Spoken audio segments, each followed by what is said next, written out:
আঘোণৰ পথাৰৰ সোণগুটিয়ে কৃষকলৈ কঢ়িয়াই আনিছে প্ৰাপ্তিৰ আনন্দ।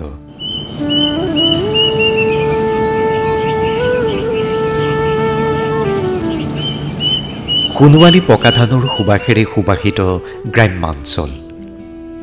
আহাৰ শাওণ মাহত বাৰিষাৰ খেতিপথাৰত কৃষক ৰাইজৰ হাড়ভগা শ্ৰমৰ পূৰ্ণতা পোৱাৰ এয়া যেন সোণোৱালী সময়।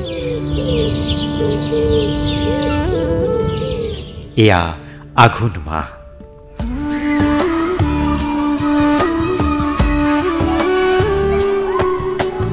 আঘোণৰ ৰূপ লাৱণ্য ভৰা গাভৰু পকা ধানৰ সোণোৱালী পথাৰে যেন অনবৰতে কৃষকক হাত বাউলি মাতিছে।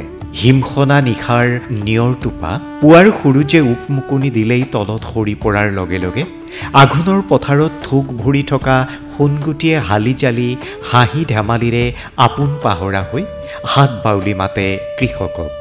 আশা ভৰা আঘোণলৈ বাট চাই থকা চহা শ্ৰমজীৱী কৃষকে যেন পুৱা হলেই স্বাগতম জনাই সোণগুটিৰে ভৰা খেতিপথাৰক।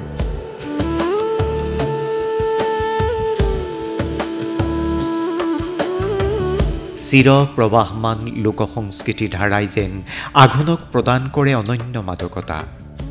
সম্প্ৰীতি কৃষ্টি সংস্কৃতিৰ নিৰ্ভেজাল প্ৰতিচ্ছবিৰ মূৰ্ত প্ৰতীক আঘোণৰ গাভৰু পকা ধানৰ পথাৰে প্ৰাণ পাই উঠে যদিও পৰিৱৰ্তনৰ ধামখুমীয়াৰ পৰা যেন মুক্ত হ'ব পৰা নাই। বিশেষকৈ আঘোণৰ পকা ধানৰ খেতিপথাৰত হাউৰি খোৱা প্ৰথা আছিল গ্ৰাম্য সম্প্ৰীতিৰ এক উজ্জ্বল নিদৰ্শন। গাঁৱৰ ডেকাসকল লগ হৈ সমূহীয়াভাৱে ইঘৰ সিঘৰৰ ধান দাই দিয়াটো আছিল এক চিৰপৰিচিত দৃশ্য। কোনো টকা পইচাৰ বিনিময় নোহোৱাকৈ কেৱল পথাৰত ধান কটাৰ দিনাখন হাঁহৰ মাংস মাটিমাহৰ দাইলেৰে ভালকৈ এসাঁজ খায়ে ধান দাই দিয়াটো আছিল এক পৰম্পৰা। কিন্তু পৰিৱৰ্তনৰ সোঁতত ধান কটা যন্ত্ৰ গ্ৰাম্যাঞ্চলত আগমন হোৱাত আঘোণৰ পথাৰৰ সম্প্ৰীতিৰ চানেকি হাউৰি খোৱা প্ৰথা আজি বিলুপ্ত হোৱাৰ দিশে।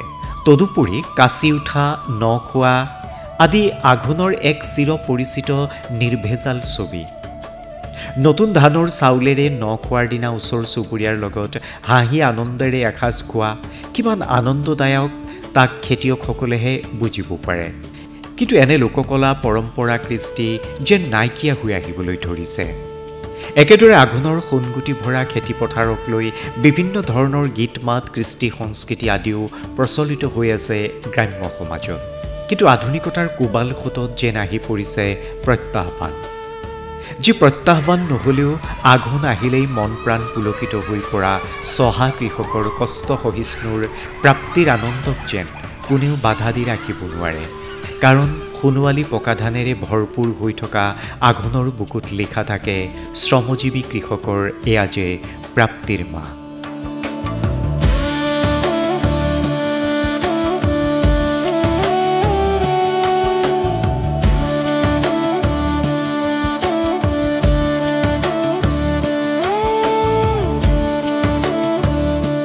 চিপাঝাৰৰ পৰা ইন্দাদুল হকৰ বিশেষ প্ৰতিবেদন।